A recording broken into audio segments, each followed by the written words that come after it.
Today we are going to start our second chapter, name is latitude and longitude. Okay, so let's see.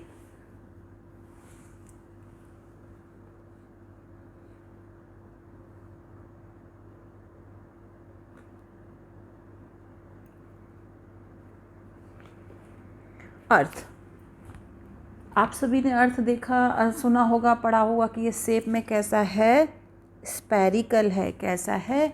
Spherical है। और इसकी जो circumference है इस about 40 kilometres, और इसका जो इक्वेटर से जो इसका डायामीटर है it is 12,756 kilometre across. Okay, so अब हम पढ़ेंगे यहाँ पर द अर्थ। यहाँ से कहाँ से पढ़ेंगे? The earth. तो ध्यान से समझिए, the earth as represented by the globe as shown is the size of a football. हम एक ग्लोब देखा होगा आप सभी ने, ठीक है? क्या देखा होगा? ग्लोब देखा होगा। देखिए मैं आपको यहाँ पे स्लाइड में दिखा रही हूँ, ये है ग्लोब और ये साइज़ में एक फुटबॉल की तरह हमें दिखाई देता है। ये आपने घर पर देखा होगा या आपके स्कूल में देखा होगा, या जो ऑफलाइन क्लासेस होंगी तब हम इसको स्कूल में अगेन देखेंगे। ओके, सो एक चीज़ और यहाँ पे आप देख रहे हैं, tilted axis. Tilted axis means है कि जो अर्थ है, अर्थ को कैसे होना चाहिए? ऐसे होना चाहिए, ठीक है? कैसे होना चाहिए? ऐसे होना चाहिए, लेकिन नहीं, अर्थ जो है थोड़ी सी ये इस फॉर्म में झुकी हुई है। जो इसका ये बीच में जो इसका एक्सेस है, इससे ये ऐसे झुकी हुई है, ठीक है? कैसे झुकी हुई है? ये जो आप देख रहे हैं ये अपने उस पर झुकी हुई है। और कितने एंगल से झुकी हुई है? 23.5। ओके, 23.5 है, 23.5 डिग्री से जो अपना एक्सिस है उस पर ये टिल्ट है, perpendicular to the planes of the earth orbit. Perpendicular झुकी हुई है। It means an angle of 66.5 degree with the orbit plane. This is explained in the given figure. ये हमको इसमें फिगर में दिखाई दे रहा है। देखो इसका जो एक्सिस है उस पर 23.5 डिग्री झुका हुआ है। कहाँ से झुका हुआ है? जो इसका एक्सिस है यहाँ पे इक्वेटर है, वहाँ से झुका हुआ है। ओके, तो ये हम जब ग्लोब देखते हैं तो हमें साफ साफ दिखाई देता है। अब the globe rotate on its axis. आपने ग्लोब देखा होगा कि जो उसका ये एक्सिस है, ये है, यहाँ पर से ये ऐसे गोल गोल गोल गोल घूमता है घुमाने पर। Okay, an axis is a line around which heavenly bodies is thought the rotate. Heavenly bodies जो हैं वो भी रोटेट होती हैं। In globe one can also seen how this axis passes through the north pole and south pole. ये north और south pole पर कैसे पासिस होती हैं ये भी हम इसमें ग्लोब में देख पाते हैं। ओके, तो the globe shows accurate shape and size of continents. जो ग्लोब है ये देख रहे हैं ना आप, ग्लोब है, इसमें जैसे ये दिखाई दे रहा है तो ये साउथ अफ्रीका जो अफ्रीकन कॉन्टिनेंट है वो है। यहाँ आएंगे तो फिर एशियन कॉन्टिनेंट्स है ना। इस तरीके से अलग अलग कॉन्टिनेंट्स हमें इसमें दिखाई देते हैं। तो ग्लोब पर continents, ocean, distance, direction and various other features of the अर्थ जो हमें दिखाई देते हैं। You can conclude the south America is smaller than Africa. This information that you get from the globe is correct with respect to the actual position obtaining on the earth. Similarly, we will get a lot of other information from a globe. Globe से हमें बहुत सारी information मिलती है, जैसे कौन सा continent बड़ा है, कौन सा कॉन्टिनेंट छोटा है, और कहाँ पर क्या चीज़ है वो हमें इसमें दिखाई देती है। अब हम देखेंगे कि ग्लोब पर कुछ लाइंस होती हैं जिन्हें हम लॉन्गिट्यूड और लैटिट्यूड कहते हैं। देखिए वो मैंने एक आपके लिए एक डायग्राम प्रिपेयर किया है, मैं उसमें आपको दिखाऊंगी, ठीक है? सो देखिए आपको ये दिखाई दे रहा है डायग्राम, ठीक है? इस डायग्राम को बहुत ध्यान से देखेंगे, आप समझेंगे। कुछ लाइन होती हैं लॉन्गिट्यूड और लैटिट्यूड। तो किन को हम लैटिट्यूड कहते हैं, किन को हम लॉन्गिट्यूड कहते हैं, और सारी जो लाइंस हैं उन्हें हम क्या क्या कहते हैं वो भी हम यहाँ पर देखेंगे। Okay, so look at the globe. इसको हम एक ग्लोब ही मान के चलते हैं। जो आपने सर्कल देखे हैं एक तरीके से ग्लोब मान के चलते हैं हम। सबसे पहले आपको मैं डायरेक्शंस बताऊंगी कि ये 4 डायरेक्शंस है, north, south, west, east. Okay, ठीक है। अब इस ग्लोब में 2 पोल होते हैं, N for north pole and S for south pole. ठीक है। अब इसके अंदर भी 2 हेमिस्फीयर होते हैं। ये वाला जो पार्ट है आपको दिखाई दे रहा है, ये जो पार्ट है it is called northern hemisphere, और जो सेकेंड पार्ट इसका नीचे है it is called southern hemisphere. Okay, बीच में जो आपको ये ग्रीन कलर की लाइन दिखाई दे रही है it is called equator. Equators दोनों ग्लोब को 2 इक्वल पार्ट्स में डिवाइड करती है, एक नॉर्दर्न हेमिस्फीयर और सेकेंड सदर्न हेमिस्फीयर। ठीक है। अब इस ग्लोब पे इक्वेटर के अलावा नॉर्दर्न हेमिस्फीयर में भी एक लाइन पाई जाती है। देखिए जो आप ये रेड कलर की लाइन देख रहे हैं जिसको मैं आपको ड्रॉ कर रही हूँ, ये इसको हम कहते हैं 23.5 डिग्री नॉर्थ। क्या कहते हैं हम? 23.5 डिग्री नॉर्थ। ठीक है, और इसे हम ट्रॉपिक ऑफ कैंसर भी कहते हैं। फिर आपको सदर्न हेमिस्फीयर में अगेन एक ऐसी लाइन दिखाई देती है, इसे हम कहते हैं 23.5 डिग्री साउथ, और इसको एक और नाम है इसका ट्रॉपिक ऑफ कैंसर। अब हमें इसमें बेसिकली इस चैप्टर का नाम है लैटीट्यूड एंड लॉन्गिट्यूड। तो लैटीट्यूड क्या होते हैं और लॉन्गिट्यूड क्या होते हैं वो इस चैप्टर के थ्रू मैं आपको बताऊंगी। देखिए ये जो आपको डायग्राम दिखाई दे रहा है इसमें कुछ इस तरह की लाइनें आपको दिखाई दे रही हैं। आप देख रहे हैं ना, ये लाइनें आपको दिखाई दे रही हैं, इन्हीं को हम कहते हैं लैटीट्यूड। ओके, क्या कहते हैं हम? लैटीट्यूड। ठीक है। सो लैटीट्यूड क्या आता है? The parallel lines on the globe. ठीक है, अब आपको ये समझ में आ गया। अब मैं आपको सेकेंड स्लाइड पर ले जा रही हूँ। लैटीट्यूड, ठीक है। देखो आपको इसमें भी दिखाई दे रहे होंगे ना लैटीट्यूड्स। देखिए मैं आपको बताती हूँ, ये भी दिखाई दे रहे हैं। ये ग्लोब्स में जो ऐसे ऐसे ऐसे इस तरीके से लाइन बनी है, इनको हम लैटीट्यूड कहते हैं। और लैटीट्यूड बेसिकली है क्या, वो हम इसमें बहुत आराम से देखने वाले हैं। ये हैं लैटीट्यूड्स। ठीक है।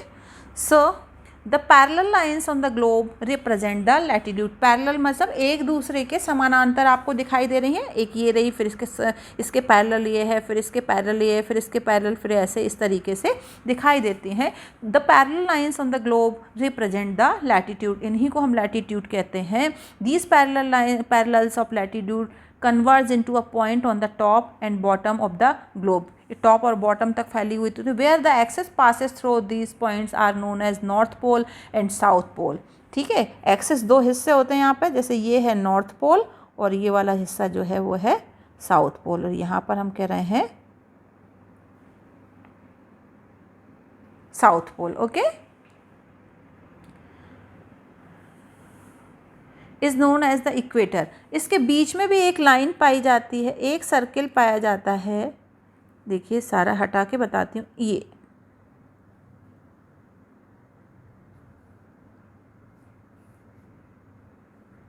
ये जो सर्किल है इसको हम कहते हैं इक्वेटर।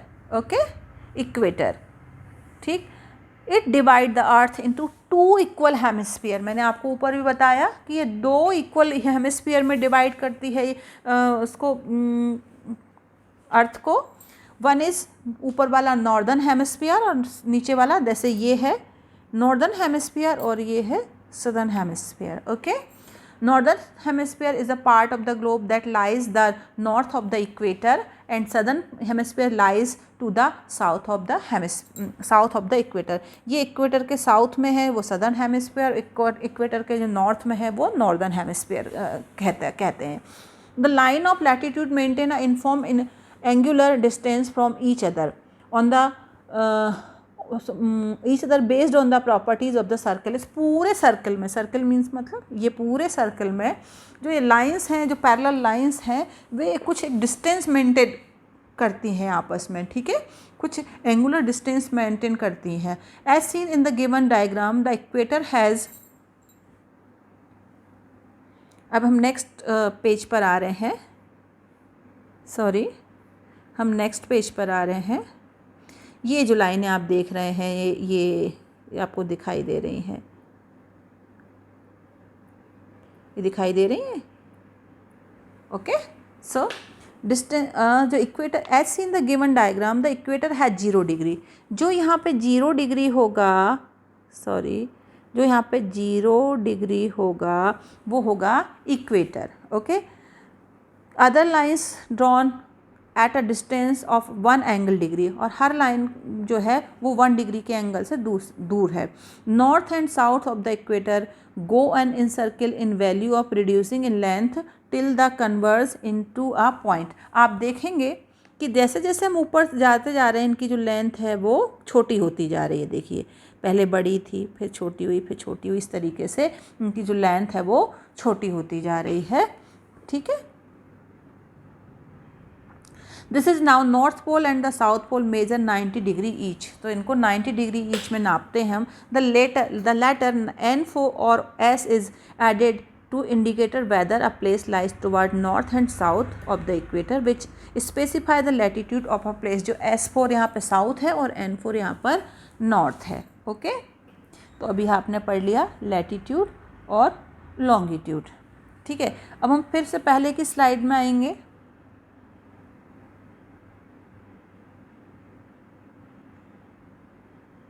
देखिए, अभी मैंने आपको लैटिट्यूड बता दिया, अब लाइन्स अब अभी मेरे को ये बताना बाकी है आपको कि the appear a framework of criss crossing line some regular order on it. The framework of interesting line is called grid. The horizontal lines, इसमें जो हॉरिजॉन्टल लाइन है मतलब जो खड़ी लाइन है ग्लोब में, जो आप हॉरिजॉन्टल लाइन देखेंगे इस तरीके से, ठीक है, इनको हम लॉन्गिट्यूड कहते हैं। सॉरी द हॉरिजॉन्टल लाइन जो है, हॉरिजॉन्टल मीन्स ये, इनको तो हम क्या कह रहे हैं, लैटिट्यूड। और जो लॉन्गिट्यूडनल लाइन है ये, इनको हम कह रहे हैं वर्टिकल या लॉन्गिट्यूड, इनको हम लॉन्गिट्यूड कह रहे हैं। ठीक है, तो आपको दोनों तरह की लाइनें यहाँ पर दिखाई देंगी। ठीक है, a degree of further sub division into 60 minute return as, okay, ये हो गया है। इनके बीच में जो डिस्टेंस होती है वो 60 मिनट, मिनट को हम इस तरीके से, मिनट मीन्स इस सिंबल से डिनोट करेंगे यहाँ पर। ठीक है, अब हम अपनी अगली स्लाइड पर आएंगे। ये वाली स्लाइड हम पढ़ रहे हैं। अब हम यहाँ पर कुछ इम्पॉर्टेंट लाइंस पढ़ेंगे। ठीक है, क्या पढ़ेंगे, कुछ इम्पॉर्टेंट लाइंस पढ़ेंगे इस स्लाइड में हम। देखिए, मैं आपको यहाँ डायग्राम कर रही हूँ और आप अपनी बुक से इन सारी चीज़ों को मिलाएंगे। मैं आपको सिर्फ एक डायग्राम के थ्रू एक्सप्लेन करना चाहती हूँ। Okay, important parallels in front of light candle, when you turn the globe on its axis, you will observe the place near the equator always remain turned towards the sun. These places receive maximum sunshine. The difference these places some important parallels as specified below have been drawn. ठीक है, important जो parallels हैं, कहाँ पर sunshine ज़्यादा होती है, कहाँ पर सनसाइन कम होती है, किन कारणों से होती है, वो सब हम इसमें जानेंगे। देखिए, यहाँ पर आपको नंबर 1 पॉइंट पर बताया गया है इक्वेटर। देखिए, इक्वेटर क्या बताया गया, इक्वेटर। तो आप ये देख रहे हैं, ये जो ग्लोब पर सेंट्रल लाइन है, ये जो सेंट्रल लाइन है ये ग्लोब को 2 इक्वल पार्ट्स में डिवाइड करती है, और ये वाला पार्ट कहला रहा है नॉर्दर्न पोल, नॉर्दर्न हेमिस्फीयर। ये देखिए, ये नॉर्दर्न हेमिस्फीयर, और जो ये नीचे वाला पार्ट है, ये वाला जो पार्ट है, ये जो पार्ट है, ये पूरा कहला रहा है southern hemisphere. Okay, Tropic of Cancer. ठीक है, अब आते हैं हम, जैसे मैं आपको पहले ही बता चुकी, ट्रॉपिक ऑफ कैंसर जो है वो इंडिया से होकर के भी गुजरती है, और इसको हम कह रहे हैं नॉर्दर्न हेमिस्फीयर की तरफ, जो इक्वेटर से 23.5 डिग्री पर जो एक लाइन है, इससे कहते हैं हम north 23 degree 30 minutes north Tropic of Cancer. इसी तरीके से इसके साउथर्न पार्ट में भी एक लाइन है जिसे हम कहते हैं 23 degree and half minutes south Tropic of Cancer. ठीक है, अब इसमें कुछ लॉन्गिट्यूड और लैटिट्यूड भी होते हैं। देखिए, आपको ये जो लाइन दिखाई दे रही है ये लाइन ऑफ लॉन्गिट्यूड है, बाकी जो इस तरीके की आपको लाइनें दिखाई देंगी ठीक है, इस तरीके की जो लाइनें दिखाई देंगी इनको हम कह रहे हैं लैटिट्यूड। और ये है साउथ पोल और ये है नॉर्थ पोल और ये है इसका एक्सिस। ओके, तो ये सारी चीज़ें आपको दिखाई दे रही होंगी ना। अब हमें एक चीज़ और देखनी है, इसमें 2 सर्कल दिए हुए हैं, आर्कटिक सर्कल और Antarctic circle. Arctic north part में जो है, नॉर्थ पार्ट में एक आपको एक सर्कल दिखाई दे रहा है, मैं इरेज करके आपको अगेन दिखाती हूँ। ये जो दिखाई दे रहा है नॉर्थ पार्ट में जो सर्कल है उसे हम आर्कटिक सर्कल कहते हैं, और जो साउथ पार्ट में जो सर्कल है इसे हम, देखिए मैं आपको बताती हूँ, ये जो है इसको हम कहते हैं एंटार्कटिक सर्कल। ओके, तो ये हमने पूरा ग्लोब अभी देख लिया है। ठीक है, अब आते हैं हम ट्रॉपिकल जोन और कुछ अब जोन्स पढ़ने वाले हैं। Tropical Jones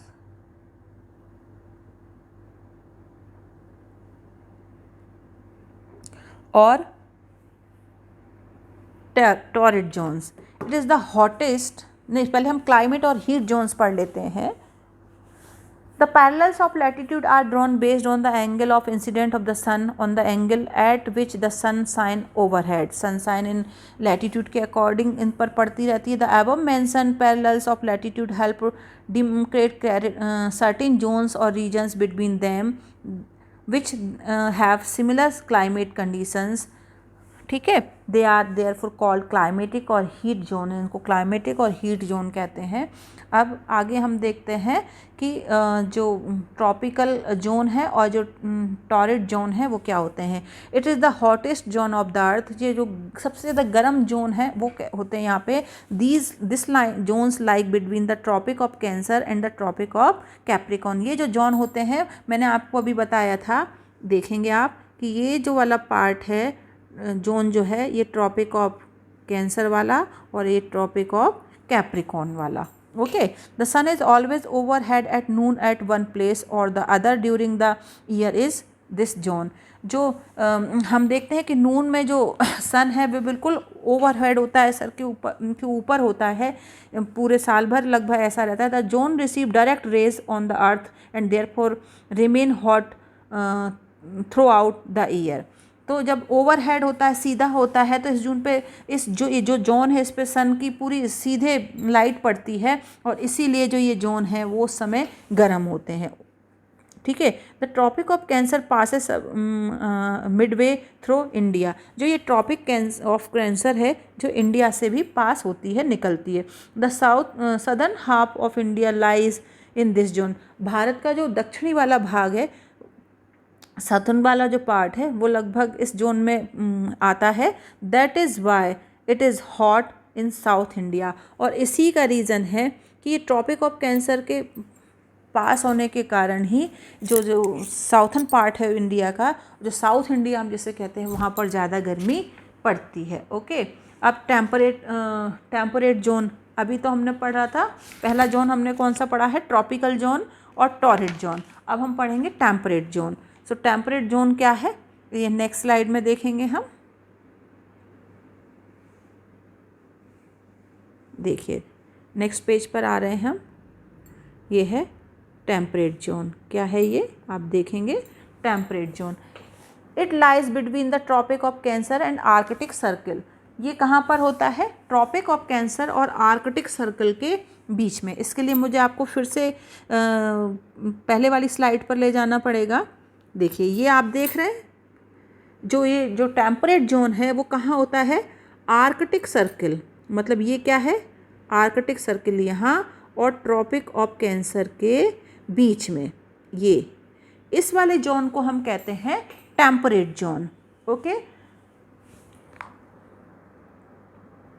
it is lies between the tropic of cancer and arctic circle in the northern hemisphere and the tropic of capricorn and the antarctic circle is in southern hemisphere. It is the zone of moderate heat. It is because the sun is never overhead, its rays are stunning, so this area does not receive enough heat. ये जो area है यहाँ पे सन की सीधी overhead नहीं होता है, कभी सन की सीधी धूप नहीं आती है, इसलिए यहाँ पर उतनी हीट नहीं होती है नॉर्दर्न आर्कटिक सर्कल में।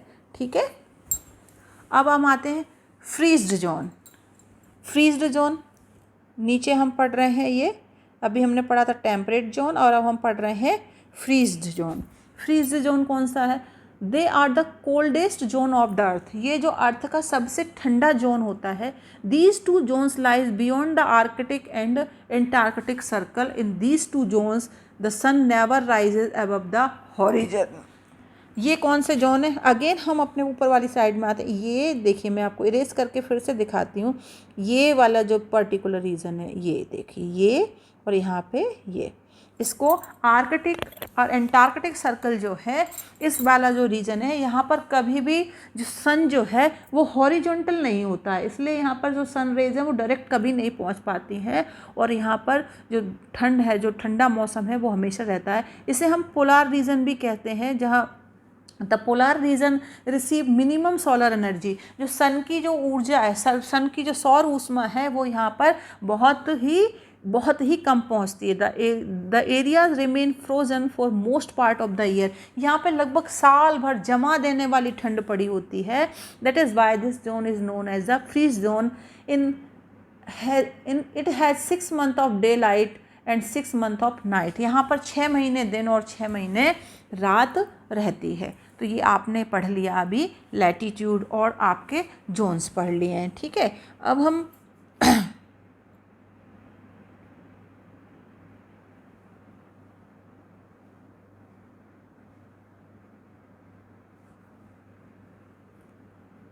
अब आगे की स्लाइड में हम देखेंगे कि लैटीट्यूड्स हम पढ़ लिए हैं और आगे की स्लाइड में हम देखेंगे लॉन्गिट्यूड क्या है और कैसे बनते हैं, कैसे काम करते हैं। आज के लिए इतना ही। Thank you. Till then bye.